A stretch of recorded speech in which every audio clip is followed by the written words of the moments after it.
नोकरले मेरा खुट्टा मालिस गर्दै थियो। खुट्टा मालिस गरे पनि उसका आँखाले मेरा तिघ्रातिरै हेरिरहेका थिए।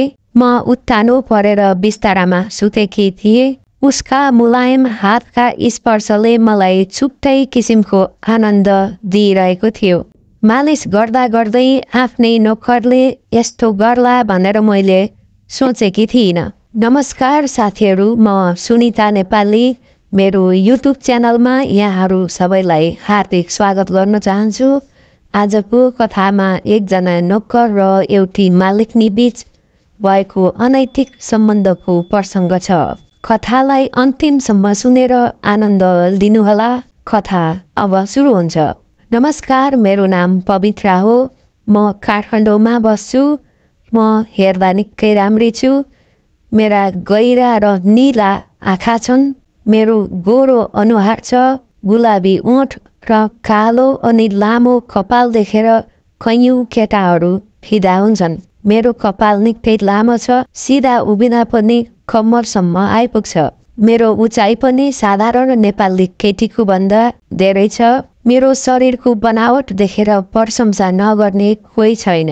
कसैले मलाई स्वर्गकी अप्सरा भन्छन्। मेरो विवाह गरेको 7 वर्ष भइसक्यो। मेरो श्रीमान जयनारायण एक सफल व्यापारी हुन्। उनीसँग पैसाको केही कमी छैन। व्यापारकै सिलसिलामा उनी देश विदेश घुम्न जान्छन्। महँगो महँगो होटेलमा बस्छन्। प्राय जसो बाहिरै हुन्छन्। घरमा खासै बस्दैनन्।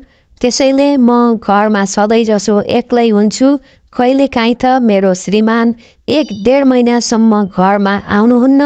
त्यसैले म पनि फ्री हुन्छु। आफ्नै तरिकाले रङ्ग रमाइलो गरेर जिन्दगी बिताउँछु। घरमा एउटा नोकरनी छ। एक दिन अचानक उसलाई आफ्नो गाउँ जान पर्यो। 2-4 महिना ऊ फर्किन पाउँदिन रे। त्यसैले उसले आफ्नो ठाउँमा काम गर्नलाई आफ्नै छोरालाई पठाइदिन्छु भनी। नोकरनी घर गएको 3-4 दिनपछि उसको छोरा आइपुग्यो। उसले घरको सम्पूर्ण काम सम्हाल्न थाल्यो। उसको नाम थियो शङ्कर। ऊ उमेरले धेरै भएको थिएन। भर्खर 14 वर्ष पुगेको रहेछ। तर हेर्दा निकै लक्का जवान र आकर्षक देखिन्थ्यो। ऊ काम धन्दा गर्नमा पनि निकै सिपालु थियो। भाँडा माझ्ने, घर सफा गर्ने, कपडा धुने सबै काम फटाफट गर्थ्यो। उसलाई केही कुराको रोकटोक थिएन। ऊ स्वतन्त्र थियो। आफू खुसी काम गर्थ्यो। काम गरिसकेपछि टिभी हेरेर बस्थ्यो। एक दिन उसले भान्सामा सब्जी पकाउँदै थियो। मैले उसलाई भने, तिमीले त खाना पकाउन पनि जानेको रहेछौ। कति मिठो पकाउँदा रहेछौ। तिमी आएपछि त मलाई केही काम गर्नु पर्या छैन।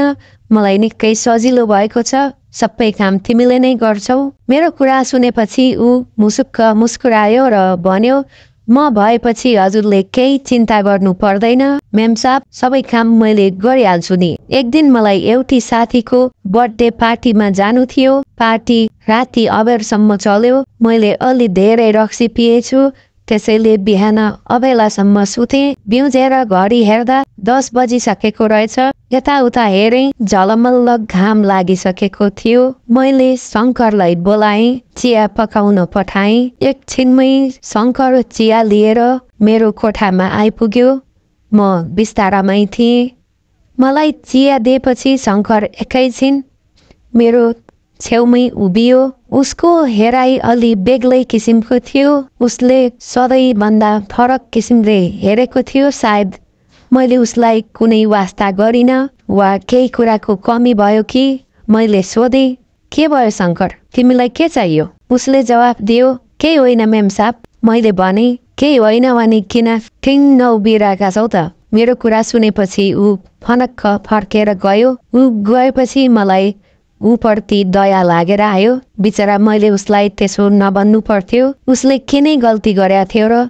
त्यसपछि फेरि मैले उसलाई बोलाएँ र मेरो कोठा सफा गर्न भने। उसले मेरो कोठा सफा गर्न थाल्यो। म खाटमा बसेर उसैलाई हेरिरहेँ। उसले एक सुरले काम गरिरहेको थियो। मैले उसको अनुहारमा हेरेँ। आज सधैँभन्दा फरक थियो उसको हाउभाउ। मेरा आँखा उसको कम्मर मुनि पुगे।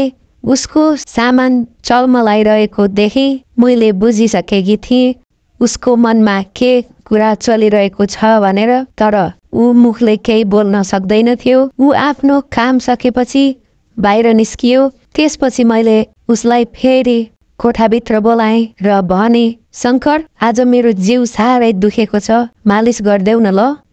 मेरो कुरा सुनेर ऊ एकछिन त अलमल्ल पर्यो, अलिकति लजायो र डरायो पनि। मैले फेरि भने, गर्दैनौ त?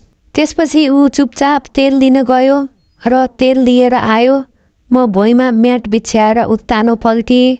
उसले मेरो खुट्टाहरू मालिस गर्न थाल्यो।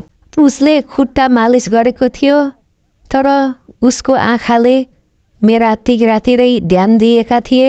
मैले भने, अलि जोडले गर न, तिमीले त साह्रै सुस्त गर्यौ त। उसले भन्यो, हजुरलाई दुख्ला भनेर नि म्याम साहब, बिस्तारै मालिस गरेको। मैले हाँस्दै भने, मलाई बिस्तारै गरेको मन पर्दैन, अलि जोड लगाएर गर। त्यसपछि उसले अलि बल लगाएर मालिस गर्न थाल्यो।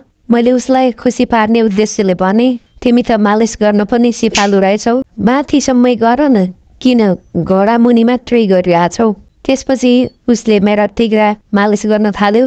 मलाई खुबै आनन्द आइरहेको थियो। मालिस गर्दा गर्दै उसका हातले मेरो गोप्य अङ्ग छुन पुग्यो। त्यसपछि ऊ रोकियो।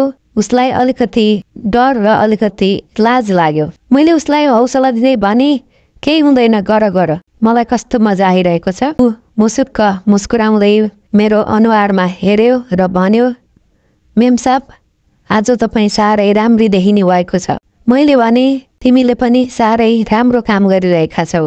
त्यसपछि उसले दायाँ बायाँ केही नसोची भन्यो, त्यसो भए तपाईँ मसँग खोपी खेल्नुहुन्छ त? उसको कुरा सुनेर म एकछिन अलमलमा परेँ। त्यसपछि मैले पनि दायाँ बायाँ केही सोचिनँ र भने, हुन्छ, खेल्छु, किन नखेल्ने। म पनि त्यही खेलको प्रतीक्षामा थिएँ। त्यसपछि ऊ म माथि चढ्यो। हामी धेरै बेरसम्म खोपी खेल्यौँ। खेल्दा खेल्दा थाकेर लखतरान भइयो। एउटा स्वर्गीय आनन्द अनुभूति भयो। त्यसपछि त हामीहरूलाई खोपी खेल्ने बानी नै बस्यो। घरमा कोही हुँदैन थियो।